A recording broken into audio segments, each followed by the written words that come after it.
Sumainyo ang Panginoon. At sumaiyo rin. Ang mabuting balita ng Panginoon ayon kay San Lucas. Papuri sa iyo, Panginoon. Noong panahong iyon, dating ang mga taong nanggagaling sa mga bayan-bayan at lumalapit kay Jesus. Nang natitipon na ang napakaraming tao, isinalaysay niya ang talinghagang ito. May isang taong lumabas para maghasik ng binhi. Sa kanyang paghahasik, may binhing nalaglag sa daan at nayapakan. At ang mga ito'y tinuka ng mga ibon. May nalaglag sa kabatuhan at pagtubo ay natuyo dahil sa kawalan ng halumigmig. May nalaglag naman sa dawagan. Lumago ang dawag at ininis ang mga binhing tumubo. Ang iba'y nalaglag sa matabang lupa. Tumubo at namunga ng tig-100 butil. At malakas niyang idinugtong. Makinig ang may pandinig. Itinanong ng mga alagad kung ano ang kahulugan ng talinghagang ito. Sumagot si Jesus, sa inyo'y ipinagkaloob na malaman ang mga lihim tungkol sa paghahari ng Diyos. Ngunit sa iba'y sa pamamagitan ng mga talinghaga upang tumingin man sila'y hindi makakita at makinig man sila'y hindi makaunawa. Ito ang kahulugan ng talinghaga. Ang binhi, ang salita ng Diyos. Ang mga binhing nalaglag sa tabi ng daan ay ang mga nakinig, ngunit dumating ang dyablo at inalis sa kanilang puso ang salita upang hindi sila manalig at maligtas. Ang mga nalaglag sa kabatuhan ay ang mga nakinig ng salita at tumanggap nito ng may galak. Ngunit hindi ito tumimo sa kanilang puso. Naniwala silang sandali, subalit sa panahon ng pagsubok ay tumitiwalag agad. Ang mga nahasik naman sa dawagan ay ang mga nakinig, ngunit nang malaon ay nadaig ng mga alalahanin sa buhay at ng pagkahumaling sa kayamanan at kalayawan, kaya't hindi nahihinog ang kanilang mga bunga. Ang mga nahasik naman sa matabang lupay, ang mga nakinig ng salita. Iningatan nila ito sa kanilang pusong tapat at malinis, at sila'y nagtatiyaga hanggang sa mamunga. Mga kapatid, ang mabuting balita ng Panginoon. Pinupuri ka namin, Panginoong Heso Kristo. Magsiupo muna ang lahat. Good morning po sa inyong lahat. Hindi ko po alam kung paano magiging good ang araw na ito. Gawin nating good kahit na napakalakas ng ulan, meron pa ring usok na binabantayan tayo, pollution man yan o galing sa bulkan, mag-ingat po tayo, ingatan natin ang sarili natin, pero gawin pa rin natin good kahit anong mangyari ang bawat araw natin. At tamang-tama po yan sa santong ipinagdiriwang natin ang kapistahan ngayong araw. Kilalang santo sa ating panahon ngayon, si San Padre Pio ng Pietrelcina. Palakpakan natin ang Panginoon sa biyaya ni San Padre Pio.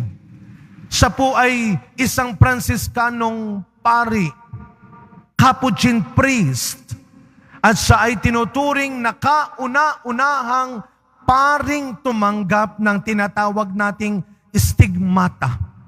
Ano po yung stigmata? Ano ang turo ng simbahan tungkol dito? Ito ay ang mga banal na sugat ng Panginoong Hesus Nazareno. Tinanggap ito ng ilang mga banal. At si Padre Pio, ang kauna-unahang pari. Baka sabihin ninyo, hindi ba Father si Saint Francis? Siya rin ay stigmata, saint. Tumanggap din siya ng sugat ni Jesus. pero hindi siya pari. Si San Padre Pio ang kauna-unahang pari na tumanggap ng banal na sugat ni Jesus. Sa kamay, sa tagiliran, sa paa. Makikita ho ninyo ang sugat ni Jesus sa banal na paring ito. At meron tayong tinatawag na mga relic, bahagi, bagay na may kinalaman sa katawan o buhay nung santo. At tayo ay mapalad sa kabutihang loob ng ating parish priest, si Father June, nandito sa harap natin ang relic ni San Padre Pio. Ito ay ang tela na pinahid sa stigmata ni Padre Pio, na makikita natin ang dugo ng stigmata ni Padre Pio. Walang iba kundi ang dugo ng ating Panginoon. Ang banal na sugat ng Panginoon. Pagtatanungin natin, banal na sugat. Saan nakuha ni Kristo ang mga sugat na ito? Bakit nagkaroon ng sugat si Kristo? Napakasimple lang ng sagot. Dahil minahal niya tayo. Lahat daw ng nagmamahal, bahagi ng pagmamahal ang masugatan. Kaya nga yung pamagat ng isang kanta, love and sacrifice. Hindi or sacrifice, kundi and sacrifice. Bahagi ng pagmamahal ang pagkasakripisyo, ang masugatan.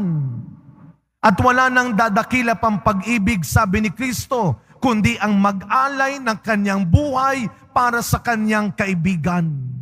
Kaya yung tinanggap na sugat ni Padre Pio, ang sugat ng Panginoon ay sugat ng taong nagmahal. At ito ang paanyaya sa atin sa araw na ito. Hindi man natin tanggapin ang mga banal na sugat ni Jesus. Hindi man tayo tawaging stigmata Christian, person, saint. Araw-araw, wag nating kalilimutan. Tinatawag tayong makibahagi sa misyon ni Kristo. Ano ang misyon ni Kristo? Yung magligtas ng tao. At pag sinabing magliligtas tayo, pwede tayong mahirapan, masaktan, masugatan, at kahit mamatay. Alam na alam yan ng bawat magulang, ng bawat panganay na anak, ng bawat naglilingkod sa simbahan, ng bawat naglilingkod sa kapwa. Alam nyo ang ibig sabihin niyan. Minsan may kaibigan ako, sabi niya, Father, bakit ganon?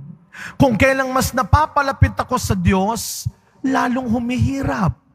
Naranasan niyo ba yon? Kung kailang mas pinipili ko ng tumulong, lalong nagiging mahirap. Kung kailang mas pinipili ko ng maging mabuti, lalong humihirap.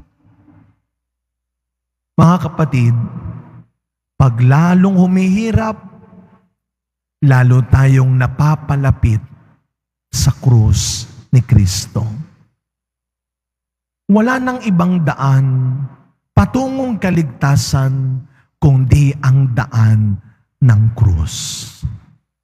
Sa ating unang pagbasa, ang paalala sa atin ni San Pablo, kagaya ng sulat niya kay Timoteo, manatili tayong tapat. Sa panahon natin ngayon, maraming tutukso sa iyo.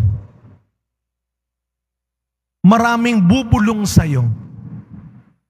Kung gusto mong magkaroon, gusto mong mabilis, gusto mong madali, hindi ka na mahihirapan, hindi ka na matatagalan, hindi ka na maiinggit.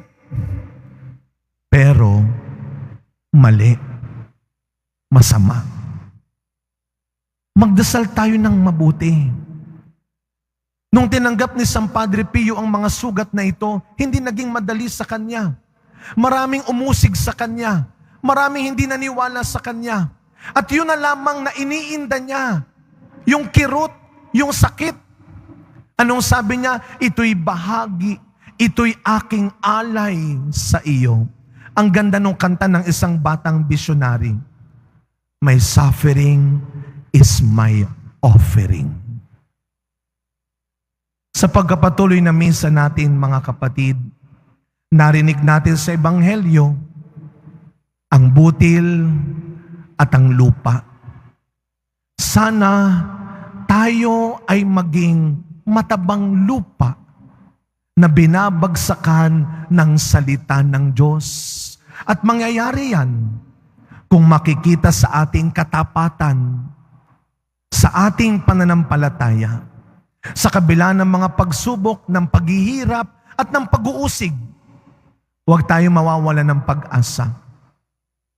Pagkatapos tiisin ni San Padre Pio, pagkatapos niyang yakapin ang sugat ni Kristo, ang gantimpala ay kaligtasan at buhay na walang hanggan. Isang araw, kagaya ni Padre Pio, manatili kang tapat. Pray, hope, and do not worry. Ang langit ay hinahanda ni Kristo para sa iyo.